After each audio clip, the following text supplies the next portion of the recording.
They tell you that you are free, free to compete, free to choose, free to rise. But what kind of freedom trembles under the weight of rent, debt, and hunger? What kind of opportunity demands that you sell your waking hours merely to survive? The system calls it opportunity, but it feels like pressure because it is pressure.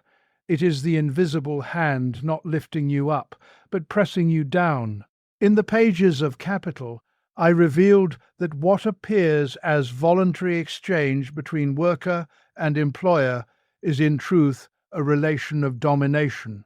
The worker owns nothing but labor power. The capitalist owns the means of production. This imbalance is not accidental. It is structural. It is the very architecture of modern society. You are told that success is the reward of talent, and poverty the punishment of laziness. Yet the wealth of the few is built not upon genius alone, but upon the unpaid labor of the many too. The system baptizes exploitation with the language of merit. It calls exhaustion ambition. It calls precarity flexibility. It calls surveillance efficiency. And it calls your desperation drive. But beneath these polite disguises lies the same ancient truth. One class lives by owning, the other by working. You feel pressure because you are competing not merely with your neighbor, but with a global reserve army of labor. You feel anxiety because your livelihood depends upon the fluctuations of markets you do not control. You feel isolated because individualism has replaced solidarity. This is not personal failure, it is class reality. It is class reality. Yet history is not a prison. It is a battlefield. The same industrial forces that bind you together in exploitation also unite you in potential power. Workers of all nations share a common condition and therefore a common cause. Organization is not optional. It is essential. Consciousness is not abstract. It is revolutionary. Let the oppressed cease blaming themselves for conditions they did not create. Let them recognize their collective strength. Let them transform pressure into power. For when the working class understands that the system's opportunity is merely discipline dependence, it will no longer beg for inclusion. It will demand transformation. And when the many stand as one, the system that presses upon them will tremble beneath their rise. The illusion of opportunity is the most refined instrument of modern domination. It does not chain the worker with iron, it binds him with aspiration. It does not openly deny him advancement.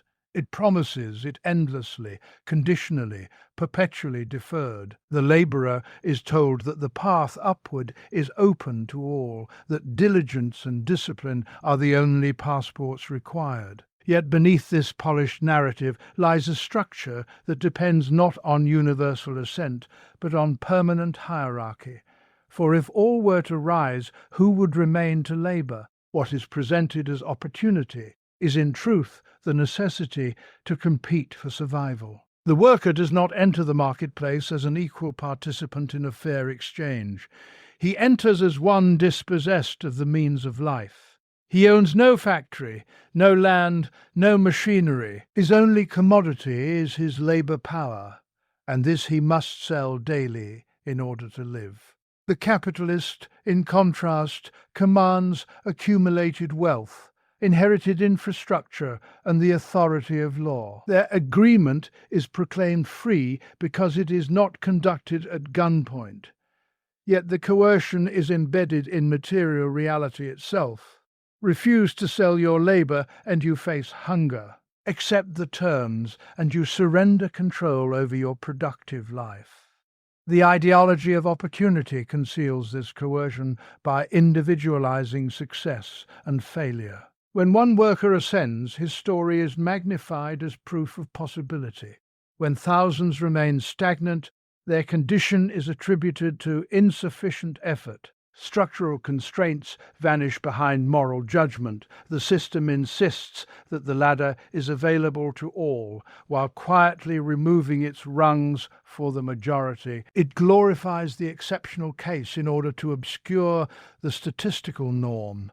Structural exploitation operates not merely through low wages, but through the extraction of surplus value. The worker produces more than he receives. In the span of a working day, he generates wealth exceeding the cost of his own subsistence. The difference is appropriated by the owner of capital. This process is sanitized as profit, celebrated as entrepreneurship, and justified as reward for risk. Yet the source of value is labor itself. The machinery does not create value independently. It transfers and amplifies the value embodied in human effort. The capitalist's gain is therefore not the fruit of isolated genius, but the systematic capture of collective productivity. Opportunity is further weaponized through competition among workers. Instead of recognizing their shared exploitation, they are encouraged to view one another as rivals. Wages are driven downward by the ever-present threat of replacement. A reserve army of unemployed or underemployed laborers stands ready to take the place of those who resist. In this environment, insecurity becomes permanent. The promise of advancement is dangled like a prize in a race designed to exhaust the participants while enriching the organizer. The language of meritocracy transforms structural inequality into a narrative of personal virtue. Wealth becomes evidence of superiority. Poverty becomes evidence of deficiency. This moral inversion is essential to maintaining the illusion. If exploitation were recognized as structural, it would provoke collective resistance. If it is perceived as individual misfortune, it produces shame and isolation. Thus, the worker internalizes systemic injustice as private failure. The institutions of society reinforce this mystification. Education prepares individuals not for self-determination, but for employability. Media celebrates consumption as the measure of achievement. Law sanctifies property relations as natural and inviolable. Even crisis is reframed as opportunity. Economic collapse becomes a chance for innovation, unemployment a chance for reinvention. The instability inherent in capitalism is romanticized as dynamism, while its human costs are treated as collateral.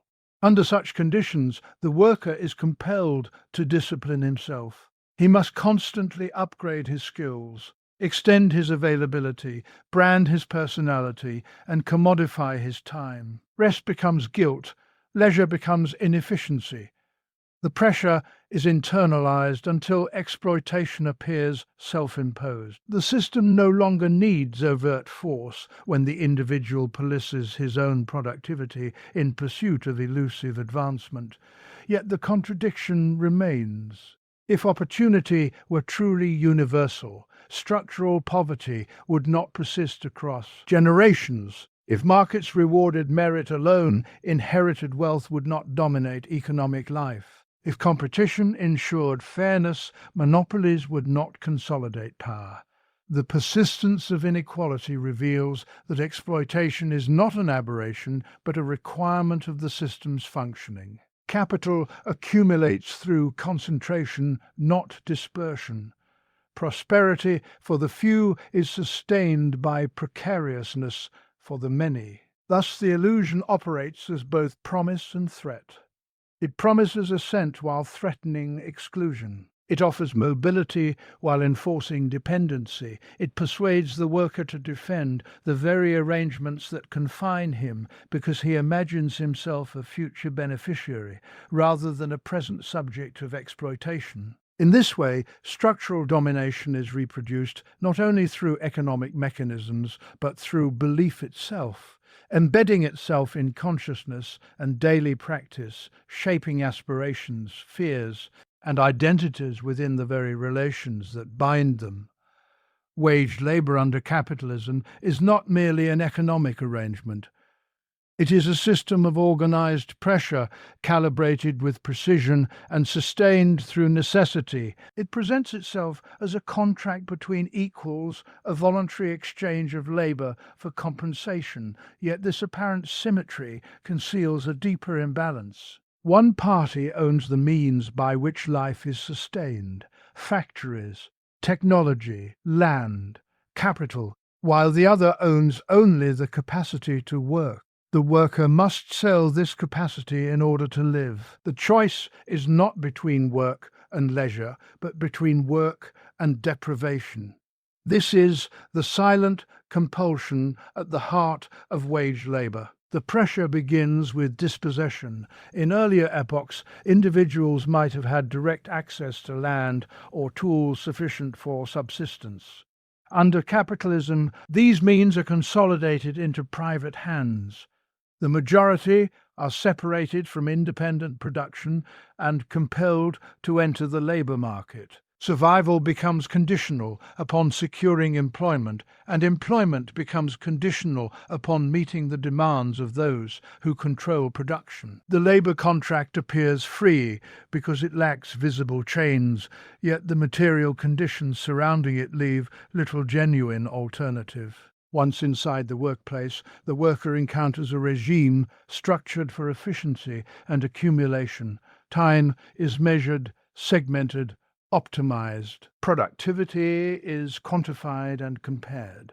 The labor process is reorganized to extract the maximum output within the minimum duration. Surveillance technologies, performance metrics, and managerial hierarchies ensure compliance. The pressure is not chaotic. It is systematized. Every minute must justify itself in profit. Every pause is suspect. The worker's body and mind are subordinated to rhythms dictated by capital's pursuit of expansion.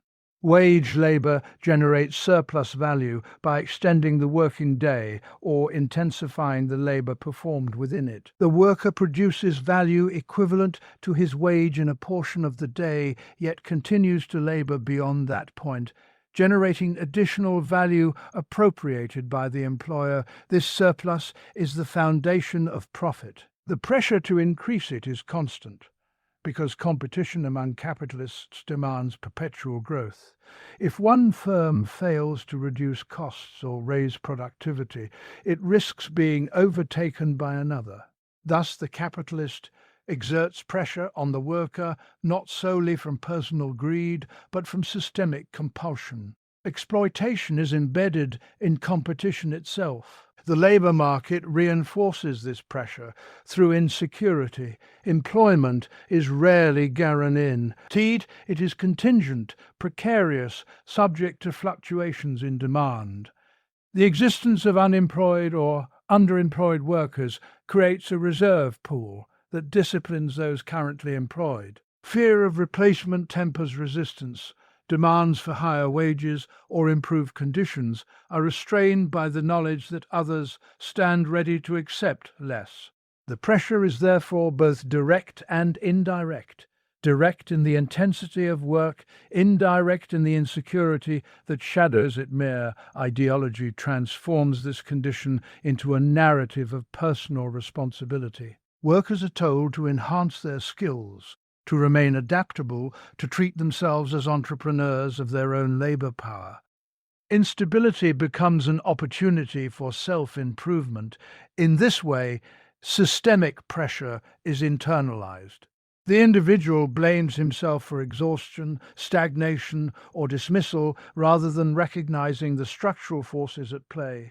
The competition fostered among workers fragments solidarity and redirects frustration inward. Technological advancement, far from liberating labor, often deepens organized pressure.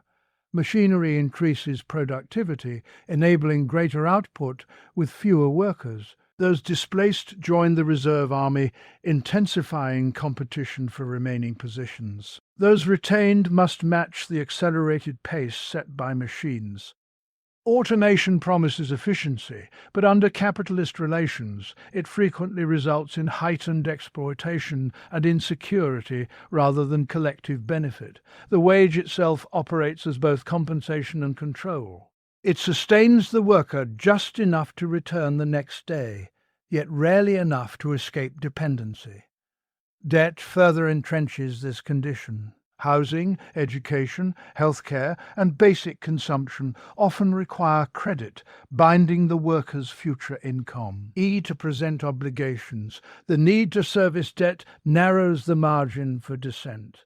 Pressure extends beyond the workplace into every sphere of life, transforming leisure into recovery time for renewed productivity. This system is maintained not through overt violence, but through legal frameworks and social norms that legitimize property relations. Contracts, corporate structures, and labor laws define the boundaries within which exploitation is considered acceptable. The state presents itself as neutral arbiter, yet it safeguards the conditions necessary for capital accumulation. Organized pressure thus operates with institutional support, appearing lawful and inevitable. Wage labor conditions individuals to equate worth with productivity. Identity becomes intertwined with occupation. Dignity becomes linked to employment status. To be without work is to be socially diminished. This moral dimension reinforces economic coercion, compelling individuals to accept unfavorable conditions rather than risk exclusion. The pressure becomes psychological as well as material, shaping aspirations and fears in accordance with market demands. Through these interconnected mechanisms, dispossession, competition, surplus extraction, insecurity, ideological conditioning, and institutional reinforcement. Wage labor functions as a disciplined system of organized pressure, structuring daily existence around the imperatives of capital accumulation, regulating time, energy, and consciousness in service of profit, embedding compulsion within contracts, and transforming the necessity to live into the obligation to submit. Economic inequality does not arise from accident, nor from the uneven distribution of talent or effort, but from the ownership of the means of production. At the foundation, every society lies a specific arrangement of property relations that determines who controls land, factories, machinery, technology, and capital. These instruments are not neutral objects. They are the material basis upon which wealth is created. Whoever owns them commands not only production, but the distribution of its fruits. Thus, inequality is not a superficial distortion of an otherwise fair system. It is the logical outcome of a structure in which productive resources are monopolized by a minority. The means of production allow their owners to appropriate the labor of others. Those who do not possess such means must sell their labor power to those who do. This transaction appears as an exchange of equivalents, wages for work, but the essence of the relationship lies beyond the wage. The worker produces value greater than the compensation received. The surplus generated through this process accrues to the owner of capital, who reinvests it to expand control over production. Accumulation, therefore, concentrates wealth in the hands of those who already possess productive assets, while those without ownership remain dependent on wages. Ownership also confers power over the organization of work itself. Decisions regarding what is produced, how it is produced, and for whom it is produced are determined not by collective need, but by private profit. Resources flow toward activities promising higher returns rather than those addressing social necessity. Entire communities may suffer deprivation while productive capacity exists, because the guiding principle is profitability, not human fulfillment. Inequality thus manifests not only in income, but in access to essential goods and services. Inheritance reinforces this dynamic across generations. Property passes from one cohort of owners to the next, embedding advantage within family lines. Those born into ownership inherit not only wealth, but security, education, networks, and influence. Those born without such assets inherit precarity. The starting point of individuals within the economic hierarchy is therefore structured long before personal choices come into play. Meritocratic narratives obscure this continuity by focusing on isolated cases of mobility while ignoring the systemic transmission of privilege. The concentration of ownership also shapes political and cultural institutions. Wealth affords influence over legislation, media, and education. Laws are crafted to protect property rights, stabilize markets, and preserve investor confidence. Public discourse celebrates entrepreneurship and investment as engines of progress. The social order naturalizes the authority of owners, presenting their dominance as the inevitable outcome of efficiency or innovation. In this way, economic inequality is buttressed by ideological frameworks that legitimize existing relations. Technological development further intensifies the consequences of concentrated ownership. Advanced machinery and digital infrastructures amplify productivity, enabling enormous output with relatively little labor. Yet the benefits of this increased productivity accrue primarily to those who control the technology. Workers may face displacement or stagnating wages even as overall wealth expands. The gap between owners and laborers widens, not because society lacks abundance, but because abundance is privately appropriated. Market competition among capitalists does not eliminate inequality. It accelerates consolidation. Larger enterprises absorb smaller ones, monopolies emerge, and financial institutions accumulate extraordinary influence. Capital centralizes, reducing the number of individuals or entities controlling vast productive resources. As ownership becomes more concentrated, bargaining power shifts further away from workers, deepening disparities in income and security. Inequality rooted in ownership extends beyond national boundaries. Corporations operating across borders extract resources and labor from regions with weaker protections, channeling profits back to centers of capital accumulation. Global supply chains integrate distant workers into a single system, yet ownership remains concentrated in multinational entities. Wealth flows upward and outward, leaving behind environmental degradation and economic dependency. The wage relation itself reflects the asymmetry created by ownership. Workers negotiate from a position of necessity, compelled to secure employment to survive. Owners negotiate from a position of discretion, able to withhold investment or relocate operations.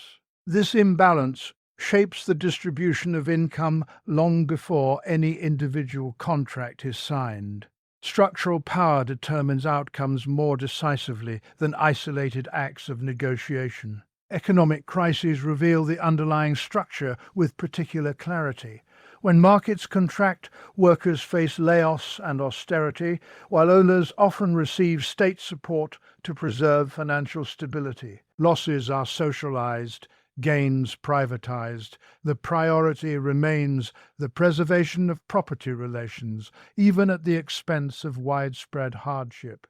Inequality proves resilient because its roots lie in the fundamental organization of production.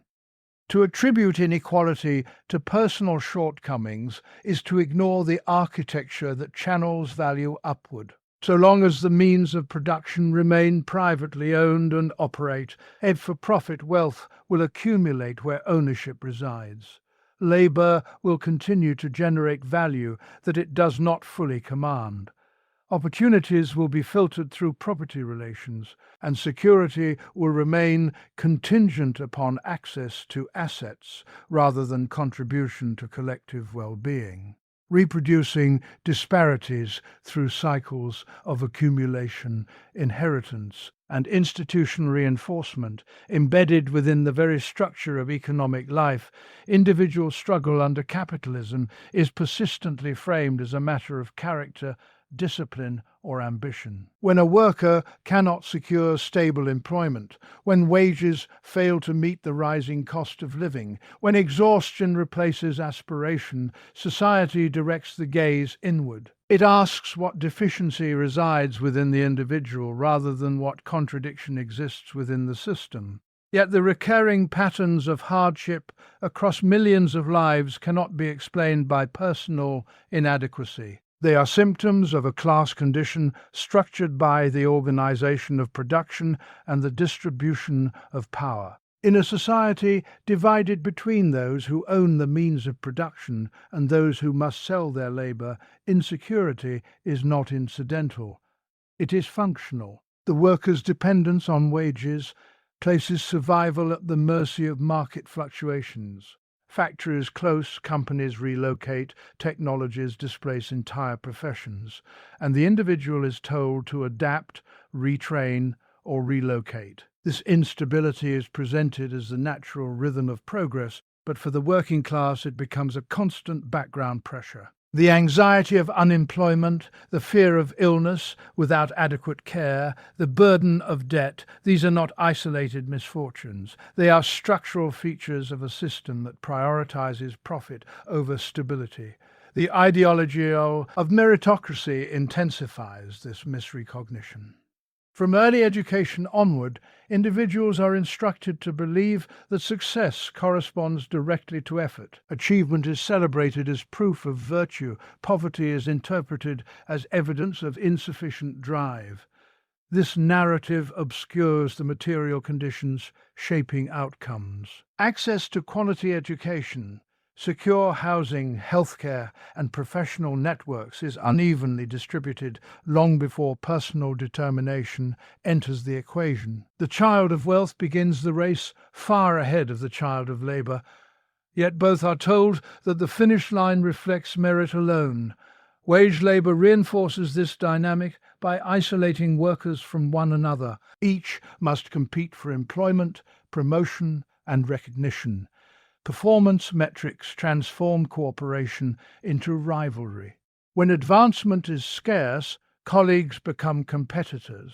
Under such conditions, collective struggle is replaced by private comparison. The worker measures personal worth against standards defined by capital, internalizing the belief that stagnation reflects individual failure rather than systemic limitation. Even the experience of overwork is individualized. Long hours and constant availability are praised as dedication. Burnout is treated as a time management problem. The structural demand for surplus value, the extraction of more labor than is compensated, is concealed behind narratives of hustle and ambition. Workers are encouraged to blame themselves for exhaustion rather than questioning why productivity gains fail to translate into reduced hours or increased security. Debt extends the sense of personal inadequacy. When wages fall short of basic needs, credit fills the gap. Education, housing, healthcare, and consumption are financed through borrowed money. The burden of repayment becomes a private weight, reinforcing the compulsion to accept unfavorable working conditions. Yet the widespread reliance on debt reveals a systemic imbalance between income and cost of living. It is not individual irresponsibility that produces this dependence, but structural wage stagnation amid rising expenses. Periods of economic crisis expose the class character of struggle with particular clarity. When markets contract, layoffs multiply, entire sectors experience unemployment simultaneously, it becomes evident that personal virtue cannot shield against structural downturns. The same workers once praised for productivity are suddenly deemed redundant. Their displacement is not the result of collective moral failure, but of systemic volatility. inherent in profit-driven production. Cultural narratives further entrench the illusion of personal responsibility. Media stories highlight exceptional cases of upward mobility, reinforcing the belief that barriers are easily overcome. These stories function ideologically, masking the statistical reality that mobility is limited and uneven. The extraordinary example is presented as typical possibility, diverting attention from the structural constraints experienced by the majority. The psychological consequences of this misattribution are profound. Shame replaces solidarity, isolation replaces collective awareness. The worker internalizes systemic contradictions as personal defects. This internalization stabilizes the existing order by fragmenting potential resistance. If each individual interprets struggle as a private burden, the shared nature of exploitation remains obscured, yet when examined collectively, patterns emerge that cannot be reduced to individual choice. Wage stagnation across industries, rising living costs, precarious employment contracts, and diminished social protections reveal a coherent structure. These patterns reflect the power imbalance between capital and labor. The struggle experienced by individuals is therefore a manifestation of their position within this structure. It is the lived expression of class relations. To recognize individual hardship as a class condition is to shift analysis from moral judgment to material understanding. It reframes insecurity as systemic rather than personal. It situates anxiety, exhaustion, and stagnation within the broader dynamics of accumulation and competition. In doing so, it opens the possibility of solidarity, for what appears as isolated failure is revealed as a shared experience rooted in common structural constraints, generated by property relations and sustained by institutions that normalize inequality while dispersing its burdens across millions who are taught to carry them alone. Collective organization emerges not from abstract idealism, but from material necessity. When pressure bears down upon isolated individuals, it fragments their capacity to respond. Each worker confronting exploitation alone finds limited room for resistance, constrained by the immediate need to survive. The employer can dismiss, replace, or marginalize a solitary dissenter with minimal consequence. Pressure thrives in isolation. It depends upon the separation of workers into competing units, each negotiating from a position of vulnerability. In this fragmentation, power remains concentrated in the hands of those who command production. Under capitalism, pressure is systematic. It appears in stagnant wages despite rising productivity, in the extension of working hours without proportional compensation, in precarious contracts that can be terminated without security. It manifests in surveillance technologies monitoring performance, in algorithmic management dictating pace, in the constant threat of outsourcing or automation. These pressures are not random. They are structured by the imperative of capital accumulation. The drive to maximize surplus value compels employers to intensify labor, reduce costs, and discipline dissent. The individual worker faces this organized force with limited leverage.